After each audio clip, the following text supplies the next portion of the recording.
wasn't even on my calendar at all. Oh. That's right. Yeah. You good? Yeah, whenever you All right. Go ahead and call this meeting in order. First time be your roll call. Alderman Mills, Here. Alderman Soul, Here. Alderman Bray, Alderman Cleaver, Here. Alderman Knox, Here. Alderman Skinner. Here. All right. Next time be invocation led by Pastor Blake White from First Baptist Church, followed by pledge of allegiance from Alderman Knox. Pray with me. Father, thank you for today. We are thankful for being able to gather in this place. God, I pray that we would, just thankful that we're able to gather here.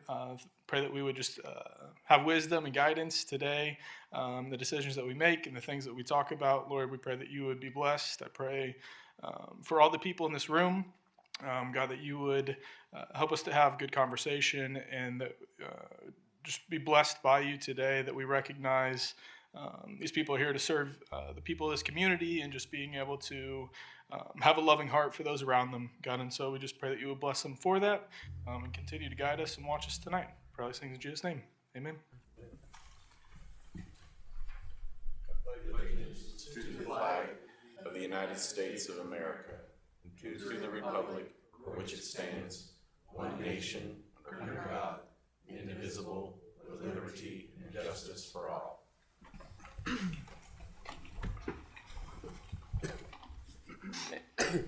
Okay, next item is approval of the agenda. No changes. Okay, seeing no proclamations, move on to public comment. We ask the citizens who wish to address the board come forward to the podium microphone. Make sure you've signed in with your name and address for the record.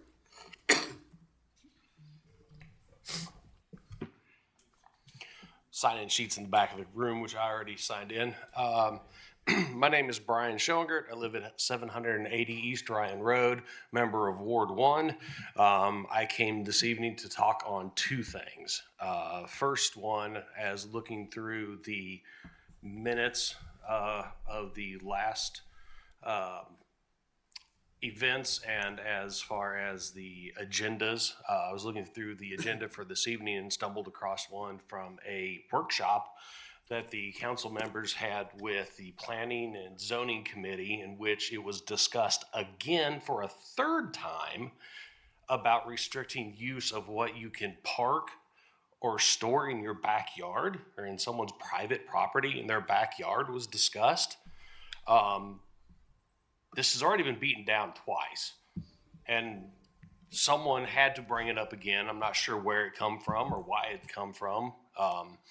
I may be getting ahead of the ball here a little bit, but I figure it's better to be proactive than reactive. So I am publicly and proactively coming out once again against an ordinance that would change what a private citizen can park and do with their private property, and they pay their own personal taxes on. Okay? That's an infringement and overstep of the city's rights and abilities that we give you all as our aldermen and as our representatives. I am coming out here stating that I am not in favor of it as a taxpayer and as a property owner in this city.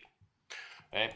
Secondly, I went to call Mr. Soul, Alderman Soul this morning and left a voicemail on the number that is listed for you on the city website. And I don't know whether it's because of indifference or ignorance on your part or on the city staff part or just plain apathy. But when we call and leave a message for you on your city provided phone number, the opening greeting on it is for the Honorable Mayor Johnson, who is no longer with the city.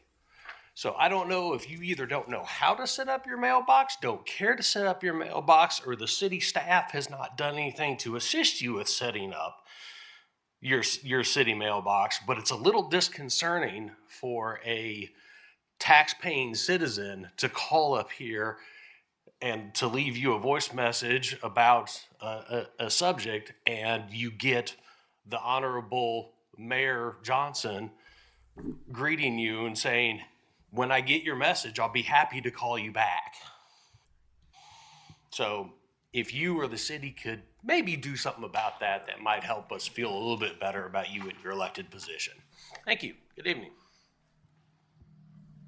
Anyone else wish to address the board?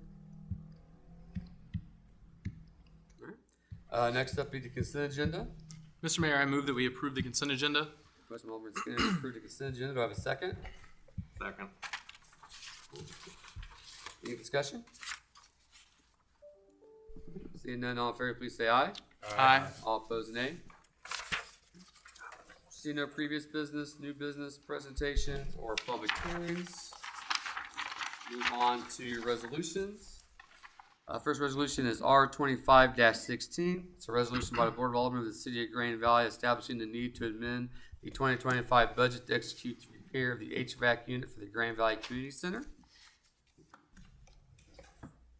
I move that we approve resolution number R 25-16. So Alderman Stoll to approve resolution R 25-16. Do I have a second? Second. Any discussion? Mayor, members of the board, it's just kind of a reminder of how the process for these things. When you do go to do a budget amendment, the first step is actually a resolution stating the need for that.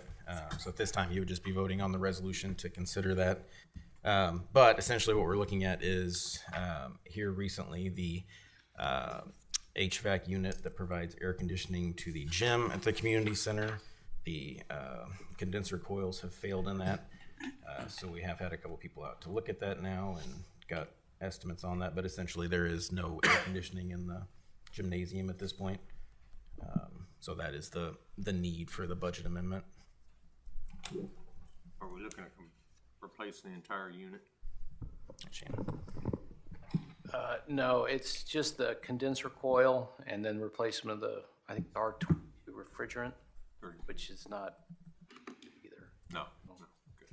Well, at the age of these units, why wouldn't we replace it instead of repairing it? Well, so we've got systems on the outside as well as systems on the inside. This is just feeds the gym. I mean, right now we're working on a component or a part that is above the ceiling in the fitness room that needs to be replaced. I think total replacement would be looking at a sizable amount and not really knowing the future of the community center. We feel like this is our best option, moving forward.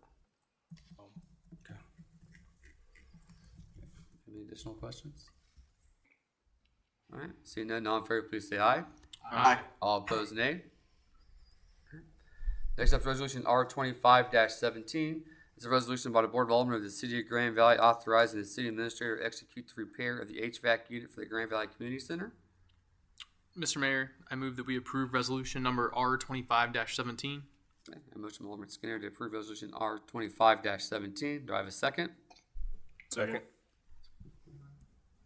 Any discussion?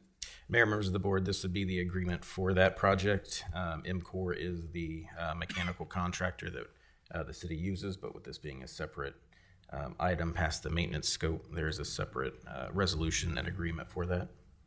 Anyone have any additional questions? All right, seeing none, all in favor, please say aye. Aye. All opposed, nay. Okay, that's it for resolutions. Next up then will be ordinances. Bill number B 2502, an ordinance of the Board of Aldermen of the City of Green Valley, Missouri to add Article 6, purchases and sales, and Section 135.200, disposition of seized, unclaimed, or abandoned property.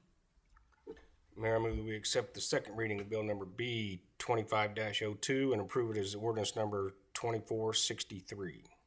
Motion by Alderman Cleaver to accept Bill B 25-02 for its second reading, making an ordinance 2463. Do I have a second? Second. Any discussion? Seeing none, this will be roll call. Alderman Cleaver, Aye. Alderman Knox, Aye. Alderman Mills, Yes. Alderman Skinner, Yes. Alderman Bray, Yes. Alderman Stoll, Yes.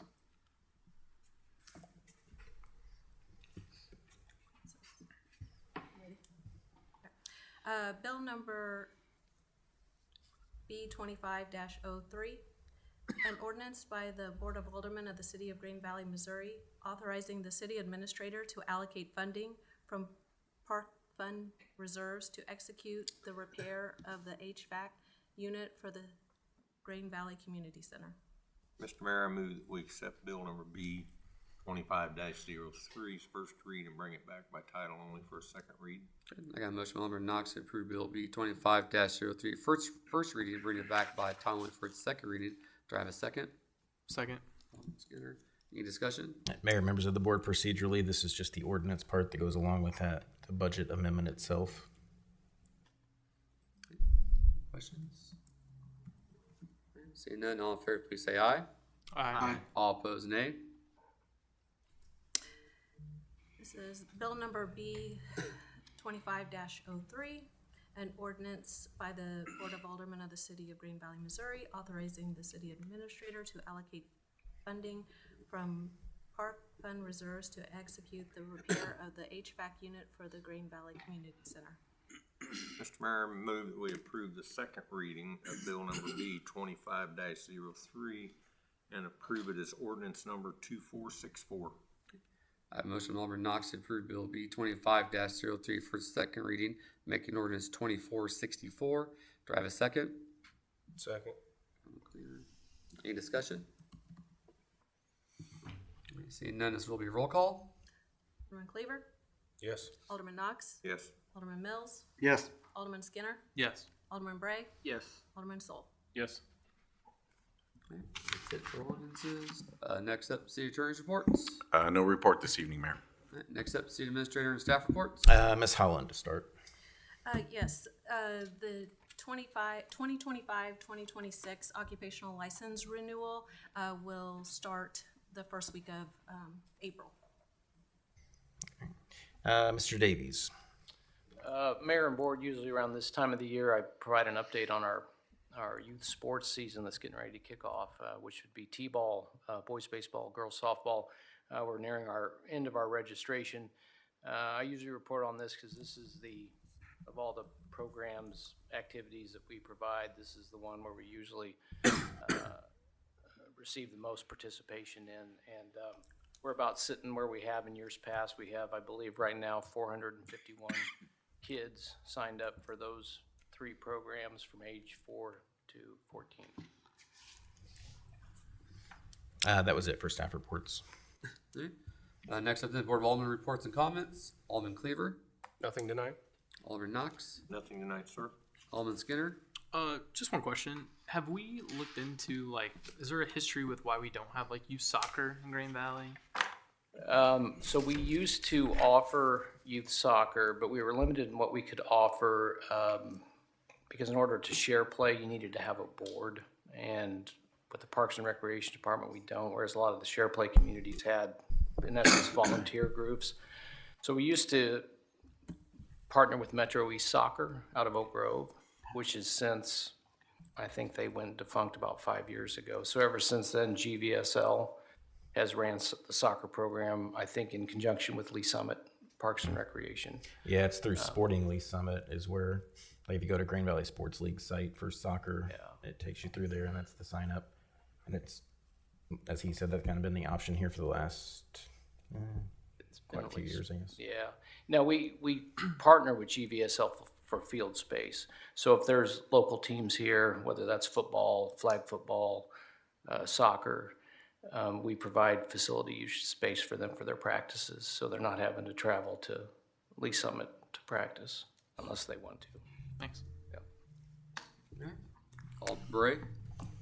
Nothing tonight other than my apologies for being a few minutes late. We had a little technical issue too, so it helped it a little bit. Yeah. But that's good. Alderman Mills. Nothing at this time. Alderman Sol. Nothing at this time. Next up is mayor's report. I just have one thing. I received a letter. I'm not sure if it's from. It's an anonymous letter, but we had a resident who, I'm assuming it's a resident, who was concerned with the amount of vehicles that they're seeing in Grand Valley with out-of-state license plates. In particular, this one lists South Dakota license plates. So, and Joe can help me here if I need assistance, but my understanding with this, I mean, that's a state issue, right? Correct? There's nothing we can do. My understanding is there's some type of loophole where Not you even get a a PO loophole. box or something? Yeah, I don't know. Well, I mean, as far as, I mean, you know, you could have fleet vehicles that are licensed in another state. You know, the other thing is that, you know, we have, states are required to share, you know, so you don't need a Kansas license if you drive to the west. You don't need an Illinois license if you drive to the, and I'm talking about whether it's the license that you know, your driver's license you produce or the license on your car. That, I forgot the legal term, I apologize, but we have to honor the laws of other states in that. So there's, you know, there are a lot of reasons that people, you know, maybe they're visiting, maybe they're, you know, they're using a work vehicle or something like that. So. Well, I just wanted to address that because this individual asked it. We addressed it in the city meeting. So unfortunately, it's not something that we have jurisdiction over, just like several other things that we don't have jurisdiction over as well. So. Yeah, this isn't about reciprocity. I know a gentleman that has his pickup truck license out of North Dakota. There is a loophole that you can register your vehicle out of North Carolina and not pay property tax on it in Missouri. So I'm assuming that's what's going on here. That's what I didn't think that's right. He told me he's gonna ride that loophole till they made it, till they closed it up. I'm guessing it's something the state had. Which that just reminds me too, that's another thing where, you know, like in the armed forces, you can choose as well, like where you have it. So sometimes you'll see, you know, we have a lot of Air Force personnel in this area. You'll see, you know, places where there are that. Was that an email or? No, it was a letter. It was mailed to City Hall. Mailed to City Hall here, so. Joe, do we not have I thought there was a state law that said within 30 days of establishing residency in the state of Missouri, you had to register your property in the state. I don't recall off the top of my head, and this was actually presented when I walked in the door this evening, so I haven't had any time to look at it. But I mean, ultimately, I don't think there's anything we can do about it. You know, again, it would just depend. Like if you're not, you know, you can have someone who could come work on a construction site that might be here for 6 months. That wouldn't make sense for that circumstance. And again, those fleet vehicles, I mean, that's always going to be a situation. So without knowing more, you know, or, you know, obviously if it's an expired plate, you know, things like that, then the police department, you know, would have the jurisdiction to do the same as they would with Missouri expired plates and so forth, and, you know, write citations. And so. You can also have dual residency in 2 different states. So you have an LLC registered in a different state, and the LLC owns the vehicle. There's a million ways to do what's going on there. Yeah, this loophole just says, come on up to South Dakota, pay us your yearly license fee, and we give it to you, and end the conversation. And they don't charge personal property tax up there. Actually, I have two people that do that. So I'm starting to see more and more South Dakota license plates around as the word gets out. So I'm sure it won't be long. The state of Missouri is going to close it up. Say, oh, wait a minute here. Yeah. Their primary residence is here. So having a primary residence here should be licensed here. But there's a loophole. That's exactly what most of that is. There's an RV business, we can't do a loan if they're in South Dakota, North Dakota, or Montana. State of Missouri is in a lawsuit against those 3 states for taxes. So we can't do a loan. So they could be possibly closing this loophole if on they're our lawsuit. Yep. If they're going to register it and that's where they want to register it, we cannot secure the loan. They have to get their own money. That's all I have this evening. I do not believe we have a need for the executive session. So unless someone has anything else, we'll adjourn. Two more.